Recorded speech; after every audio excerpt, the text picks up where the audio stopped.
I've always said that improving a lawn is a long play. It's something that doesn't come to an end and it doesn't show off its primary results overnight. When you tend to a lawn well, you learn patience. You never expect perfection. You are always happy with incremental improvement. Over time, the results of your efforts speak for themselves, and you learn to enjoy the process just as much as the output or the visual representation of your efforts. This is probably the last video that I'm ever going to make on this property. I've come to love it here so much, and it's going to be incredibly hard to look back on my time here without smiling. I'll probably look back on this period of my life with a little bit of longing and perhaps sadness, but I wouldn't trade it for anything in the world. My wife and I have raised our youngest kids here for the majority of their lives. We've learned a ton about being better stewards for our property, for our land, about raising chickens, about producing food in our own backyard, doing things the natural way. And even I personally have built a thriving business out of my own passions right here in my own backyard, meeting many of you along the way. And like any active lawn owner, we're unfortunately leaving behind many projects that we're not going to be able to see through to completion. Today in this video, I wanted to take a few minutes to give my parting thoughts on a few of the most prominent projects that I featured here on this channel, the projects that I will not have time to finish. Perhaps in the coming year, I'll be able to get back to the property one more time to capture some updated footage and scrape together another update video. But this is where we stand now as a family moving into a new home in a new climate with new challenges. All right, so the last major project that I took on here at this, I'm going to call it the old house from now on, was the renovation of the front yard, which was truly inspired by my wife and I putting our house up for sale. The front yard was an area that I had neglected for years and never really wanted to take on the job of renovating it and putting the grass in. But once I decided to do it, it was significantly easier than I expected. The problem here is that we are now gone. We've left the house, and there are still thin spots kind of in the outer areas of the newly seeded area.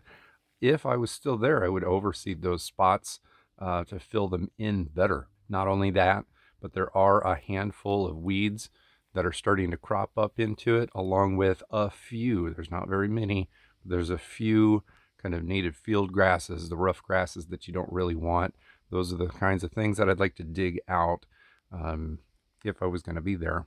My mulched area underneath my bowling balls has some more field grasses that didn't quite die off. So if I was still there, I would pull all that mulch back off and do another round of non-selective herbicide to get rid of that. Contrary to popular belief, you need an awful lot, a very, very thick layer of mulch to really stop grasses and weeds from growing up through it. Overall, I do think that this entire front yard looks great and it's going to look really good for the years to come. However, it's not complete.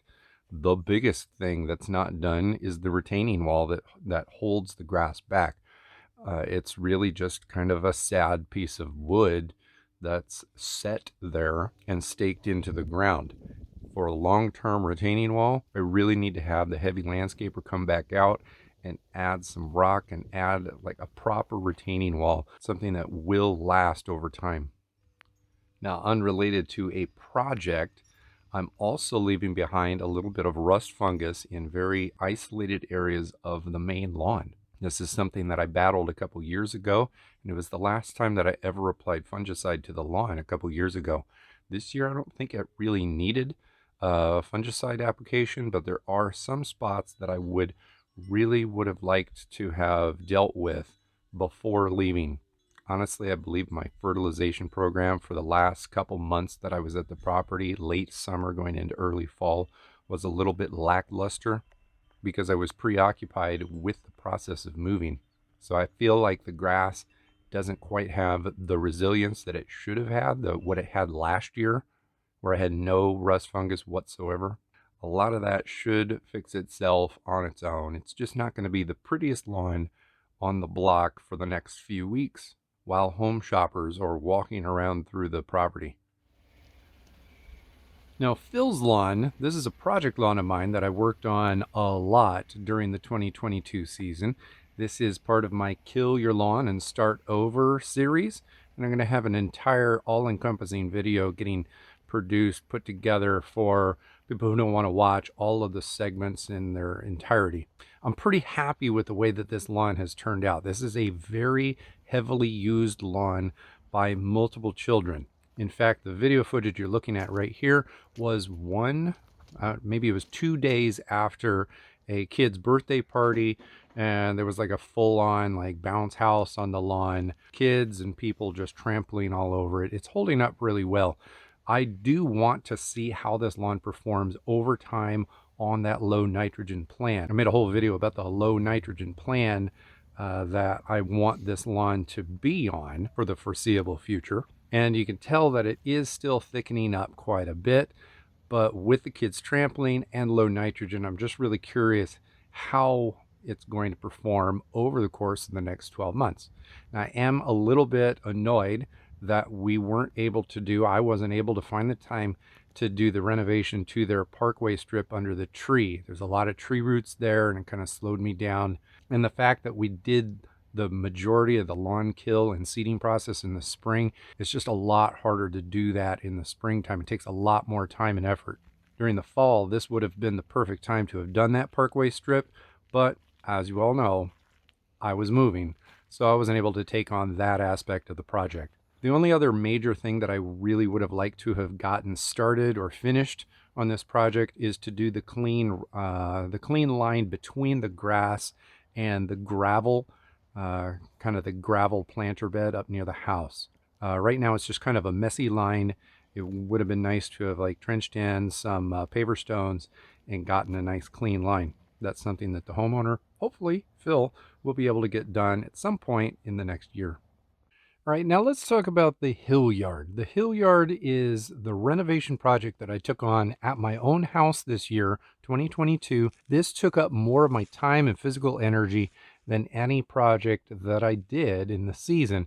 It's actually also the one project, if I had to choose one single project to be able to come back to and work on and document the progress, this is the one that I am most passionate about. I'm going to have a little bit of regret because I'm not going to see it through. I did learn a ton doing this project. I made some mistakes, and I now know what I would do going forward in a similar scenario, and I'll have better advice to give anyone else looking to seed on a hill, seed buffalo grass, try to do a spring or a summer seeding. All of these things have come together for me.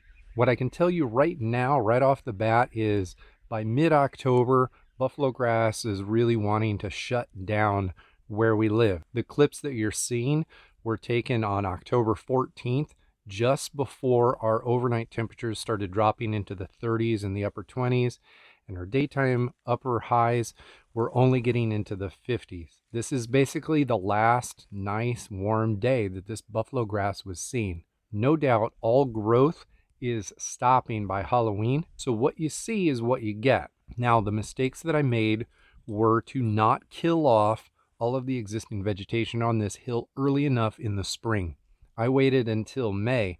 I really should have started that process earlier in April, because what you see mixed in with a lot of this green with the buffalo grass is native grasses that are on the hill that I thought I had killed off. But the problem is, at that time of the year, a lot of that grass had already gone dormant, so it wasn't taking up the herbicides to kill it off the way that it would have had I put stuff down in late April. You can clearly see that the line of cool season grass coming from my main yard up to the base of the hill yard is thriving right now. It's enjoying the temperatures and the moisture that it gets. It's a very deep green, and in that little zone is buffalo grass mixed in, which you can hardly tell is there. I believe that over the course of the next 12 months, we're going to actually start seeing some of that ryegrass and maybe some of that Kentucky bluegrass in that little transitionary spot on the yard to slowly die off and fade away, because that area is not irrigated, while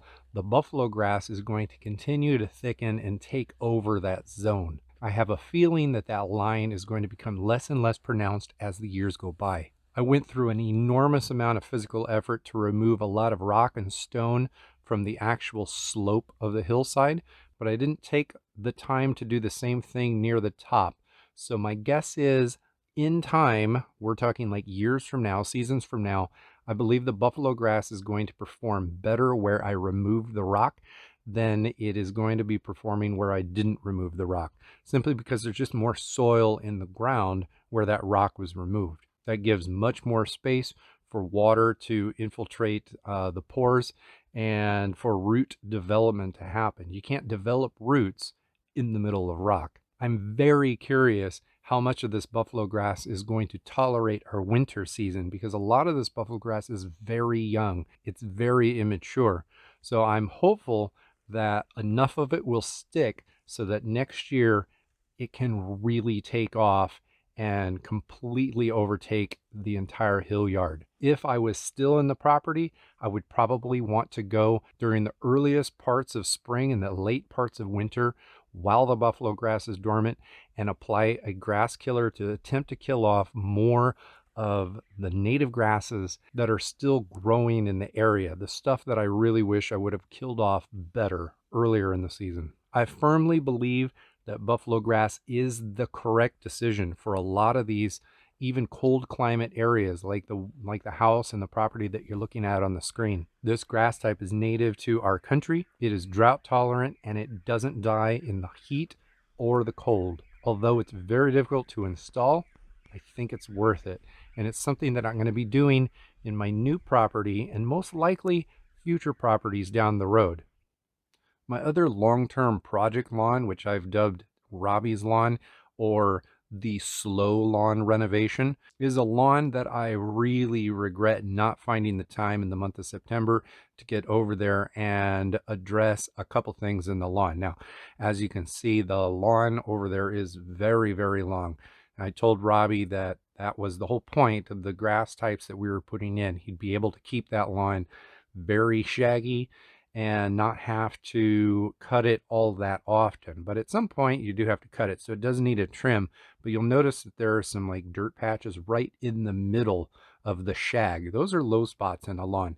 We really wanted to do a little bit of a top dressing, not exactly a top dressing, but leveling out those low spots, because when he runs a sprinkler, all of the water wants to go to those low spots, and that's why nothing is growing there. It's just literally too much water going into those low spots. Had we been able to get some dirt put into those low spots, we could have then gone and overseeded the entire lawn, and that would have really made the lawn a little bit more uniform. Now, obviously on the sides, there's very little grass, and a lot of that is just watering issues. Robbie doesn't have in-ground sprinklers, so really he just kind of puts out his sprinkler in the middle, and everything on the fringes doesn't necessarily get wet all the time. Of course, he's got the sprinklers and he's got 4 kids and animals. So this is another heavily used lawn. It's hard to maintain it exceptionally well without being a dedicated lawn addict like myself. And that's perfectly fine. Obviously, the kids really enjoy using the lawn space as it is right now. And Robbie has been cycling. He's been moving that trampoline throughout the lawn so that he's able to maintain everything kind of uniformly. We never did get a fall fertilizer put down, but as you see, everything seems to be growing quite well there. It really just needs a trim, a little bit of extra dirt, and a standard fall overseed. Now, also throughout the entire year, I actually grew a small patch of clover into a really thick, mature patch right in the middle of my main lawn, just so that I could try to kill it off without using chemicals in the fall.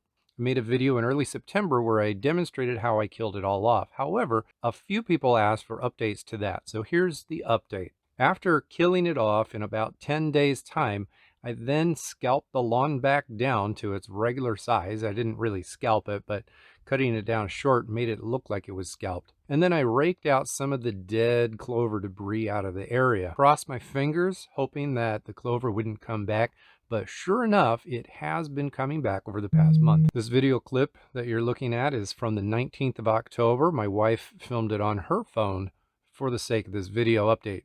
You can see that a lot of the clover that's coming back is pretty delicate and it's small. So if I was going to be there for a little bit longer, certainly I'd start hitting that again with some Effie-Hitta. And considering the fact that the grass is much shorter, my guess is there's a lot less clover hidden under the grass canopy, meaning any application on this site should be even more effective at this stage. Hopefully the future lawn owner will be able to get that under control quickly and easily, because I certainly can't anymore. Now, before we get to the end of this video and kind of my special reveal of the new property, I want to talk very briefly about two fairly prominent things in my yard that I don't talk about on the channel very often: the garden and the chickens. The garden is 100% built by me. I went out and bought lumber. I didn't use plans. I built the whole thing for my wife, who loves to garden, over the course of a few different seasons, adding a little bit to it each year. The same thing goes for the chicken coop. I built the whole thing myself, and I put a lot of sweat equity into both of those projects, and I love them. In the future, I'm going to be building new gardens and new chicken structures at our new house, but I'm trying my best to look at the experience growing, making that first big garden and that first big chicken coop and run. I'm trying to look at that as a learning experience so that I can take everything that I possibly could have learned from that first go around and implement it into the next go around here in Southern California. I'm not committing to creating a Turf Mechanic Chickens channel, but I am creating Turf Mechanic Gardens. So I'll be making dedicated garden content on that channel. Link to that channel will be in the description below. Needless to say, as of October 15th, when I left Southern Oregon, the garden was still growing in full bloom. Since then, we've had freezing temperatures dropping into the 20s, so my wife has had to dismantle the garden and pull all of the warm weather crops inside the house and start the canning process. I am extremely proud of our garden and chicken coop area, and it's pretty hard to walk away from that with all of the effort that's gone into it. But what is life without new beginnings? My wife and I certainly did do a lot to this house, to this property. We're going to miss it, but luckily we've got 350 plus videos here on this channel, plus our own personal storage of video and photos to remember. It's going to be exciting to build brand new memories, brand new videos, the new property, and I'm looking forward to sharing many of them with you guys here on this channel. Thank you very much for watching my material.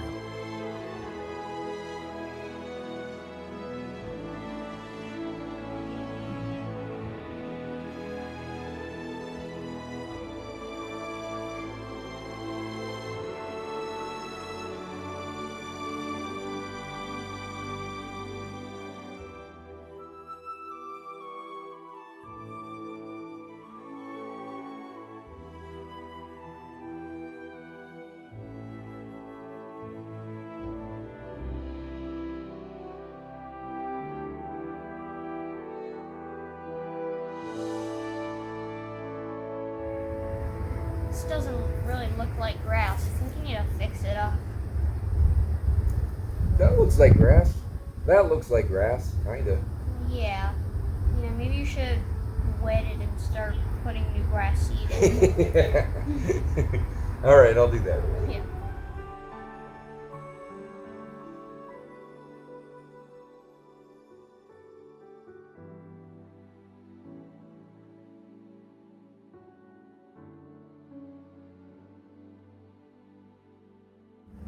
Man, Dad, got a lot of work to do.